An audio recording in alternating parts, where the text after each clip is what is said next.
Ukraine's President Volodymyr Zelensky has told the head of the UN's International Atomic Energy Agency that the safety at the Zaporizhia nuclear power station could not be guaranteed while the facility was occupied by Russian forces as part of what he described as Moscow's radiation blackmail. Zelensky met IAEA Director General Rafael Grossi in the city of Zaporizhia on Monday, which is in Ukrainian-held territory, about 50 kilometers northeast of the nuclear plant with the same name, news agencies reported. Zelensky told Grossi that staff at the Zaporizhia plant were under constant pressure from Russian occupying forces, who he said were failing to uphold safety rules and had interfered in technological processes, according to comments on Zelensky's official website. Without an immediate withdrawal of Russian troops and staff from the Zaporizhia nuclear power station and adjacent areas, any initiatives on restoring nuclear safety and security are doomed to failure, Zelensky said. Holding a nuclear power station hostage for more than a year, this is surely the worst thing that has ever happened in the history of European or worldwide nuclear power, Zelensky said later in his nightly video address. Moscow's forces seized the Zaporizhia plant, Europe's largest nuclear power facility, early in the war, and Russian and Ukrainian forces regularly accuse each other of risking a serious nuclear accident by shelling the facility. Ongoing fighting around the plant and worries its cooling systems could lose power have raised fears of a nuclear disaster. Grossi has repeatedly called for a safety zone around the Zaporizhia plant and is due to visit it again this week. The agency has had staff permanently deployed there since his last visit in September. Zelensky also told Grossi on Monday about problems caused by Russian attacks at the Dnipro hydropower plant. Ukraine is trying to give hydropower facilities maximum protection by hiding equipment underground as it repairs an estimated $1 billion in damage from Russian attacks that have targeted the country's power infrastructure, a senior industry official said.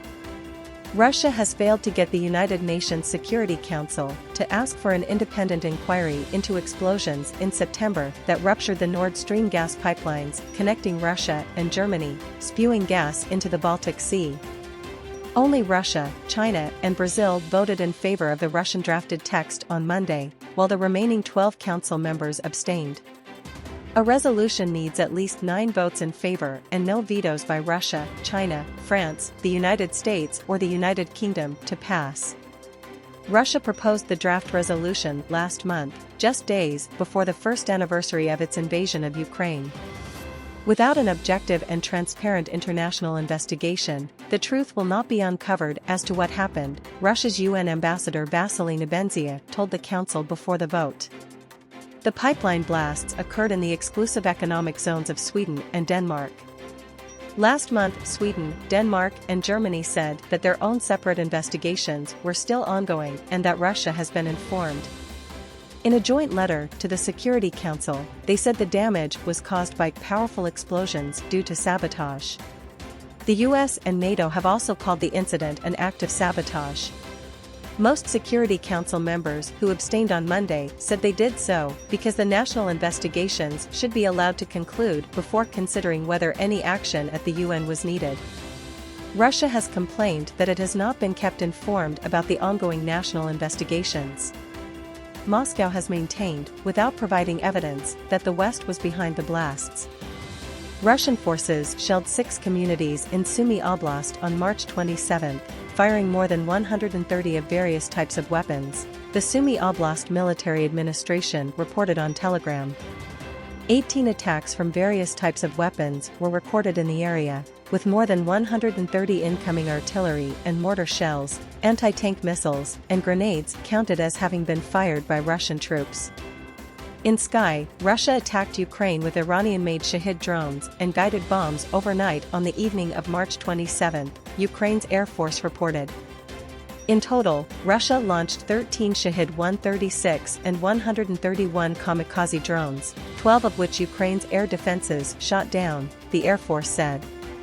It also attacked Ukraine with 1 Granat 4 reconnaissance unmanned aerial vehicle and 2 KABs, a Russian precision-guided weapon. According to the Air Force, the drone attacks were carried out from the north and southeast. Russia Su-35 fighter jets took off from the Morozovsk airfield in Russia's Rostov region and attacked Kherson Oblast with 2 guided bombs, the Air Force also said. Earlier, the head of the Kyiv City Military Administration Serhiy Popko reported that Ukraine's air defense destroyed every Russian drone near Kyiv used for the March 27 attack on the capital.